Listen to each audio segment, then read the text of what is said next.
आज हिमाचल प्रदेश मंत्रिमंडल की बैठक श्री सुखविंदर सिंह सुक्खू जी माननीय मुख्यमंत्री जी की अध्यक्षता में हुई है, जिसमें बहुत सारे अहम फैसले लिए गए हैं। सबसे पहले तो विभाग ने एक प्रेजेंटेशन जो हिमाचल प्रदेश में आपदा आई है, बाढ़ राहतकारी है, उस पर एक प्रेजेंटेशन दी है और विस्तृत रूप से डिटेल में कि हिमाचल प्रदेश में अभी तक जो है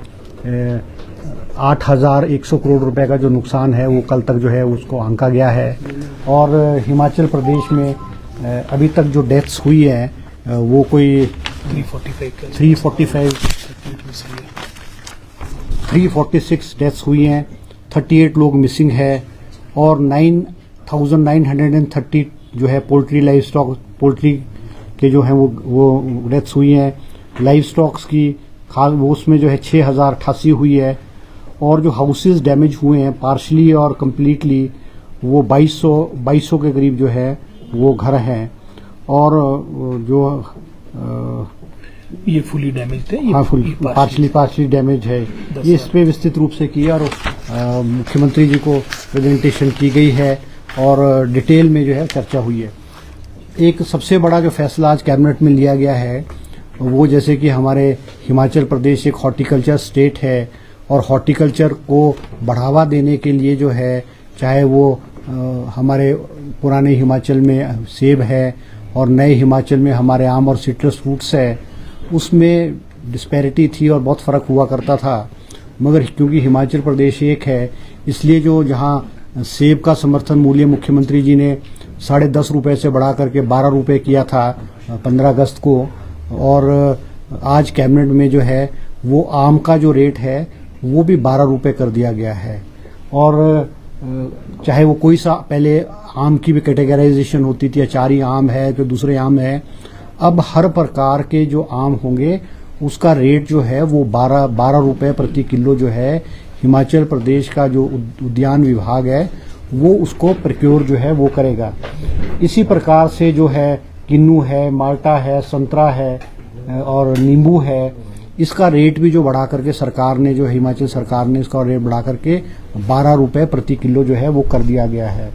और गलगल का जो रेट है वो 6 रुपये प्रति किलो हुआ करता था, उसका रेट बढ़ा करके जो है वो 10 रुपये प्रति किलो कर दिया गया है। ये हमारे हिमाचल प्रदेश की कांग्रेस की सरकार का एक बागवानों के प्रति, किसानों के प्रति जो है एक सराहनीय कदम जो है हिमाचल प्रदेश की सरकार ने उठाया है। दूसरा फैसला जो मुख्यमंत्री जी ने कहा है कि हिमाचल प्रदेश को ग्रीन स्टेट बनाया जाएगा और यहाँ पे इलेक्ट्रिकल व्हीकल्स का जो इस्तेमाल किया जाएगा वो पॉलिसी फ्रेम की है। इसके तहत आज जो है इलेक्ट्रिकल व्हीकल्स को हायर करने के लिए एक पॉलिसी को जो अमली जामा बनाया गया है, जिसमें कि हिमाचल प्रदेश के जो नौजवान हैं उनको गाड़ी ली जाएगी, उनको 50% जो कार ली जाएगी, टैक्सी के रूप में ली जाएगी, उसकी 50% की सब्सिडी हिमाचल प्रदेश सरकार देगी और हिमाचल प्रदेश सरकार ही उस गाड़ी को 500 गाड़ियों को जो है अनएम्प्लॉयड नौजवान होंगे, 500 गाड़ियों को हिमाचल सरकार उनको हायर करेगी और उनको अकॉर्डिंग टू द प्राइस और according to the size of the vehicle उनको 40,000 रुपये, 45,000 रुपये, 50,000 रुपये के या 55,000 रुपये के हिसाब से उनको किराए के रूप में जो है वो गाड़ियों का वो दिया जाएगा। दूसरा फैसला जो लिया गया है मनरेगा में, क्योंकि अब रेस्टोरेशन वर्क में तेजी लानी पड़ेगी और लेबर के रूप में मनरेगा में भी जहां सरकार ने जो है निजी रूप से किसी के मकान है, मकान का डंगा है आगे का पीछे का, उसको भी ऑथराइज किया है कि भी 1 लाख रुपए उसके रजिस्ट्रेशन के लिए जो पंचायत जो है वो सैंक्शन करेगी, डिप्टी कमिश्नर के माध्यम से सैंक्शन किया जाएगा। उसमें जो दिहाड़ी है वो मनरेगा की दिहाड़ी बढ़ा करके 214 रुपये से बढ़ा करके 240 रुपये कर दी गई है और जो ट्राइबल एरियाज में जो दिहाड़ी है वो 264 रुपये से बढ़ा करके 292 रुपये जो है 292 रुपीज़ जो है वो कर दी गई है। वाटर सेस का पिछले कैबिनेट ने जो फरवरी महीने में वाटर सेस लगाया था हिमाचल प्रदेश में ताकि हमारा जो रेवेन्यू जनरेट हो, मगर बहुत सारे जो हाइडल प्रोजेक्ट्स वाले थे उन्होंने रिप्रेजेंट किया स्टेट को और हिमाचल सरकार ने, मुख्यमंत्री जी ने एक पावर सेक्रेटरी की अध्यक्षता में कमेटी बनाई थी कि उसको रैशनलाइज किया जाए, कि रेट्स को सेशनलाइज किया जाए, उस तर्ज पे जो है रेट्स को जो है अलग अलग हेड्स में जो उनका हेड था टनल का, उनका जो वाटरफॉल था उसको रैशनलाइज करके उसको कम कर दिया गया है और एक रीजनेबल जो है वो उत्तराखंड की तर्ज पे जो है उसको लेवल पे ले आए हैं। अब उसमें हमारा ये मानना है कि लगभग हमको कोई 2000 करोड़ रुपए के करीब जो है रेवेन्यू जो है हिमाचल प्रदेश को वाटर सेस के रूप में जो है वो आएगा। तीसरा जो अहम फैसला किया गया है, हिमाचल प्रदेश में बहुत सारे जगहों से मांग आ रही थी कि जो फील्ड की पोस्टें, विशेष करके पटवारियों की पोस्टें हैं, वो बहुत सारी पोस्टें खाली पड़ी हुई थी और हिमाचल सरकार ने, रेवेन्यू डिपार्टमेंट ने आने वाले समय में जो रिटायर होंगे लोग, कोई प्रमोट होंगे, उसको देखते हुए पटवारियों की 874 पोस्टें जो है क्रिएट की गई है। 874 पोस्टें पटवारी की रेवेन्यू डिपार्टमेंट में, कुछ सेटलमेंट डिपार्टमेंट में है और कुछ जो है माहौल डिपार्टमेंट में सैंक्शन की गई है। इसी तरह से 34 पोस्टें जो है JOIT की रूरल डेवलपमेंट एंड पंचायती राज विभाग में जो है उसको भी जो है क्रिएट किया गया है। हाँ, और जो वाटर कैरियर है, हिमाचल प्रदेश में जो वाटर कैरियर्स लगे हुए थे बहुत लंबे अरसे से, शिक्षा विभाग में कोई 1260 के करीब वाटर कैरियर्स लगे हुए थे और जिनको 15 साल से जो है वो कॉन्ट्रैक्ट पे जो लगे हुए थे और रेगुलराइजेशन की मांग कर रहे थे। आज कैबिनेट ने 1260 जो वाटर कैरियर्स एजुकेशन डिपार्टमेंट में लगे उनको रेगुलराइज करने का जो है वो फैसला लिया है। इसी तरह से जो विडोज है, विडोज की रीमैरिज पे जो प्रदेश की पॉलिसी थी उसमें विडोज की रीमैरिज पे 65,000 रुपए जो है वो दिया जाता था। ये राशि बढ़ा करके, विडो की रीमैरिज की राशि को बढ़ा करके अब जो है इसको 2 लाख रुपए जो है आज कैबिनेट ने उसको मंजूरी जो है वो दी है। और फॉरेस्ट की जो पॉलिसी है, फॉरेस्ट की विशेष करके जो अभी आपदा में देखा हमने कि शिमला में और हिमाचल प्रदेश के बहुत सारे क्षेत्रों में पेड़ गिरे हुए हैं और वो पेड़ों को लोग उठा करके ले जा रहे थे, तो सरकार ने जो है SOPs, जो ये पेड़ गिरते हैं या जंगलों में सूखे पेड़ हैं, इसके लिए SOPs का निर्धारण किया है और फॉरेस्ट के अधिकारियों को उनको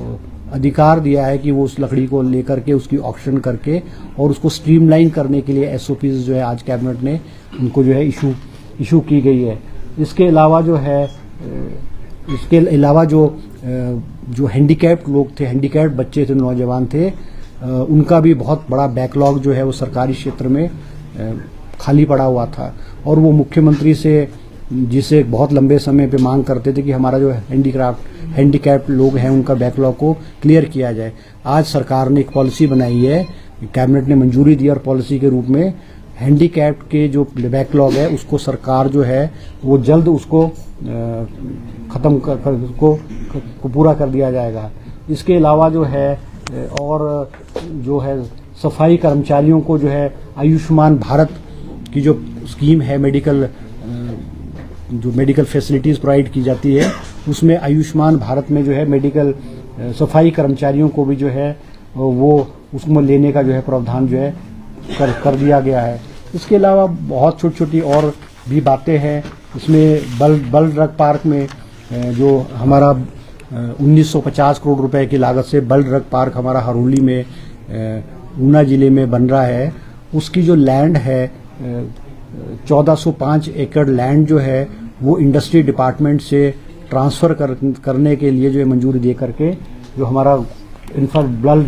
हिमाचल प्रदेश बल ड्रग इंफ्रास्ट्रक्चर लिमिटेड बना है उसको जो है ट्रांसफर करने की आज सरकार ने जो है अनुमति जो है वो प्रदान की है। इसके अलावा बहुत और छोटे छोटे इश्यूज भी थे जो आज जो है कैबिनेट में कोई 40 के करीब जो एजेंडे जो है वो लगे हैं। तो ये इश्यूज थे आज की कैबिनेट में। इसके अलावा अगर आपने कोई और बात पूछनी है तो आप पूछ सकते हैं। नहीं, सेशन को लेकर के आज चर्चा हुई है कैबिनेट में, मगर मंत्रियों का और मुख्यमंत्री जी का मानना है क्योंकि इस वक्त अभी कल परसों 2-3 दिन भी फिर अलर्ट किया हुआ है, ऑरेंज अलर्ट किया हुआ है, तो अभी अगर सेशन की डेट अब इशू हो जाएगी क्योंकि उसमें फील्ड के ऑफिसर्स तो है, फिर वो जो सेशन का जो डेटा कलेक्ट करना है सेशन के काम में उसमें व्यस्त हो जाएंगे। तो मुझे लगता है कि 5-7 दिन में इसी हफ्ते में जो है वो एक कैबिनेट मंत्री मुख्यमंत्री जी से उसकी डेट जो है फिक्स कर दी जाएगी। सर, जो ये वाटर सेस का मसला है, आपने कहा कि अब उत्तराखंड की तर्ज पर किया जाएगा। इससे पहले क्या सरकार ने सलाह नहीं दी थी? इसको चेंज क्यों किया सर? नहीं, वो तो देखो ऐसा ना कि हम अलग अलग स्टेट से अपने अपनी पॉलिसीज और अपने अपने पैमाने और अपनी अपनी सोच होती है। वो उसमें भी जो है, जो हिमाचल प्रदेश के पावर प्रोजेक्ट्स के जो लोग हैं उनको विशेष कंसेशन दिया गया है। उनको है बहुत विशेष कंसेशन, और जो 5 मेगावाट से कम उनको विशेष कंसेशन दिया है। तो वो तो सरकार ने फैसला लिया है और अपने एक जब लोगों ने रिप्रेजेंट किया तो उसको हमने रिव्यू करके उसको किया है। अब हमारी कोशिश है कि ये जो रिसेस है और हिमाचल प्रदेश में जो है रेवेन्यू को कैसे जनरेट किया जाए, हमारी पहली प्राथमिकता है। सर, सरकार ने जो कुछ एक जो ये चर्चा चल रही थी कि जो डेवलपमेंटल फंड्स हैं गए हुए, तो डिजास्टर को देखते हुए उनको डाइवर्ट करने को लेकर कुछ निधि सबको मिली है अभी? ऐसा नहीं, ऐसा कुछ भी नहीं, ऐसा कोई फैसला नहीं हुआ है अभी। तो हमको गवर्नमेंट ऑफ इंडिया से जो हमारा शेयर है वो मिला है और हम उम्मीद करते हैं कि गवर्नमेंट ऑफ इंडिया से हमको एक विस्तृत जो हमारी है वो मिलेगी। अभी कल तक का जो आंकलन किया गया है वो 8,100 करोड़ रुपए का किया गया है। और हम उम्मीद करते हैं कि अभी नड्डा जी भी हिमाचल प्रदेश में आए, केंद्र के मंत्री अनुराग जी भी, और उम्मीद करते हैं कि मुख्य प्रधानमंत्री जी का जो घर है दूसरा घर हिमाचल प्रदेश है। इस आपदा की घड़ी में, संकट की घड़ी में वो हिमाचल प्रदेश की जो मदद है वो बड़े खुले मन से करेंगे और हम उम्मीद करते हैं कि पैसा आएगा। आज सड़कें हिमाचल प्रदेश में बंद है, बहुत सारी सड़कें खोल रहे हैं, फिर 4-5 दिन बाद फिर बारिश आ रही है, फिर वो सड़कें बंद हो रही है। तो हमारे को जो इंफ्रास्ट्रक्चर है, चाहे रोड्स है, चाहे वाटर सप्लाई स्कीम्स है, चाहे हमारी बिजली की स्कीम्स है, उसको नुकसान हुआ है। जहां लोगों को करोड़ों रुपए का नुकसान निजी रूप में घरों में हुआ है और बगीचों में हुआ है, जमीनों में हुआ है, तो हुआ है। अब हम तो एक्सपेक्ट करेंगे कि लिबरल रवैया जो है गवर्नमेंट ऑफ इंडिया की तरफ से हमारे लिए होगा। एक जो चौहान साहब ने बोला उसमें मैं ऐड करना चाहूंगा, जो डेवलपमेंटल एक्टिविटी संबंधित यहाँ प्रदीप जी ने प्रश्न किया है। अभी 10 दिन पहले ही सभी डीसीज को जो हमारे विधायक निधि के माध्यम से फंड्स जाते हैं, बैकवर्ड एरिया सब प्लान के तहत फंड्स जाते हैं, डीसीपी, एसटीपी, जितने भी बीएमजेएसवाई जो आपके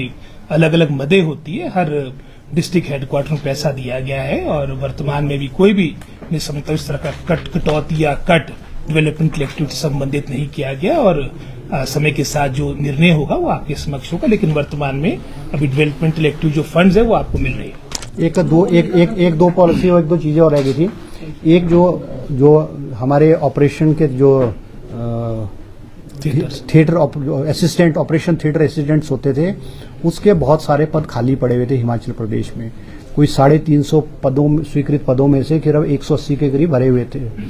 क्योंकि उनकी सैलरी बहुत कम थी। तो उनकी सैलरी को जो पे ग्रेड है उसको ग्रेड 6 से बढ़ा करके 8 किया गया है, ताकि हिमाचल प्रदेश में भी जो हॉस्पिटल में खाली पद है उनको वो भरे जाएं, ताकि लोग आएंगे, क्योंकि सैलरीज में डिस्पैरिटी थी। एक और बहुत अहम फैसला जो कैबिनेट ने लिया है, पिछली पूर्व की भारतीय जनता पार्टी की सरकार ने जो हमारे ये SJVN है, सतलुज जल विद्युत निगम है, इनको 4 projects, Lurie stage 1 project 210 megawatt, Dhaula सिद्ध 66 मेगावाट, सुन्नी डैम 382 मेगावाट और धुंगर 500 मेगावाट के जो दिए थे, वो प्रोजेक्ट्स इन्होंने बहुत उसमें लगभग फ्री में दिए, बहुत सस्ते उसमें दिए थे। उनको जो इंसेंटिव्स पूर्व की सरकार ने दिया था, आज कैबिनेट ने उसको निरस्त करके जो है वो निरस्त कर दिया गया है, और एट पार जो और प्रोजेक्ट्स को दिया जाता वही उसको दिया जाएगा। सरकार ने राहत मैनुअल बदला था सर, एक पर्टिकुलर डेट निकाली थी जुलाई माह की, 5 दिन के भीतर जो नुकसान हुआ है उनको इतनी राशि दी जाएगी। सब पर लागू होगा कि ये सिर्फ नहीं? उस पर भी आज चर्चा हुई है। जैसे बहुत सारे कैबिनेट कोलीग्स ने मुख्यमंत्री जी के ध्यान में ये बातें लाई है, और मुख्यमंत्री जी ने भी कहा है कि क्योंकि अभी तक जो गवर्नमेंट की तरफ से ऑर्डर गए थे वो उसी बीच दिए थे, 9 से 15 के बीच में गए थे। उस पर भी सरकार विचार कर रही है, क्योंकि अगस्त के महीने में भी भारी बारिश हुई है, जुलाई के लास्ट में भी भारी बारिश हुई है, उस पर सरकार विचार कर रही है, और हो सकता है वो जो डेट्स है उसको जो है और डेट्स को भी इसमें इंक्लूड किया जाएगा। सर, केंद्र से रिलीफ को लेकर कोई कैबिनेट में ऐसा कोई डिसीजन हुआ है कि वो नहीं? देखो, जो प्रेजेंटेशन की है कैबिनेट में, चीफ सेक्रेटरी ने प्रेजेंटेशन की है, उन्होंने कहा है कि जो नड्डा जी ने 200 करोड़ रुपए के लिए कहा था वो 200 करोड़ रुपए कल जो है हिमाचल सरकार के खजाने में आ गए हैं। हिमाचल प्रदेश को अभी तक जो मिला है पैसा 180 करोड़ फर्स्ट किस्त मिली हमको, सेकंड किस्त हमारे को जो दिसंबर में मिलती थी वो 180 करोड़ की सेकंड किस्त हमको एडवांस में मिली है। इसके अलावा हमारे को 189 करोड़ रुपीस जो हिमाचल का जो ऑडिट पैरा की वजह से पहले रुका हुआ था वो हमको हिमाचल की सरकार को अभी मिला है, जो और 200 करोड़ रुपीस हमें जो है वो कल हमारे खजाने में आया है। इसके अलावा हमारे को अभी तक केंद्र से कुछ भी नहीं मिला। सर सुबह को लेकर सर की अलर्ट भी जारी किया गया है, सबको क्या डिसीजन काहे को इसके बारे में पहले हमने निर्णय ले लिया है और जिलाधीश अपने स्तर पर जहां जहां पर भी इस तरह की आवश्यकता होगी, जैसे ऑरेंज अलर्ट की भी बात है, जैसे शिमला की बात है, वहां आपको ये जो हॉलीडेज है इसको एक्सटेंड किया जाएगा, पर होगा ये क्षेत्र वाइज जनरल। भर्ती से जुड़ा सवाल ये है कि हर कैबिनेट के अंदर बहुत सारी भर्तियों को मंजूरी दे रहा है, लेकिन भर्ती प्रक्रियाएं अभी तक किसी की शुरू नहीं हो पाई है। नहीं, वो बात ठीक है, क्योंकि सबॉर्डिनेट सर्विस बोर्ड जो हमारी क्लास 3, क्लास 4 और क्लास 3 की सर्विसेज करता था वो भंग था, क्योंकि उसमें भ्रष्टाचार पिछले बहुत लंबे अरसे से चल रहा था, पेपर बिक रहा था और हमीरपुर सबॉर्डिनेट सर्विस बोर्ड भ्रष्टाचार का अड्डा बना हुआ था, उसमें पेपर बिकते थे। मुख्यमंत्री जी ने उसको भंग किया है। अभी आज कैबिनेट में भी चर्चा हुई और मुख्यमंत्री जी ने कहा है कि सबॉर्डिनेट सर्विस बोर्ड को भी जल्दी बहाल कर दिया जाएगा। तो जो पेस ऑफ नौकरियों की भर्ती की जो स्पीड है उसमें निश्चित रूप में तेजी है। अब ये तो विस्तृत रूप से जब सानन कमेटी वाली रिपोर्ट आएगी उसके बाद जो है वही रिपोर्ट जो है वो बताएंगे, मुख्यमंत्री बताएंगे। Thank you ji.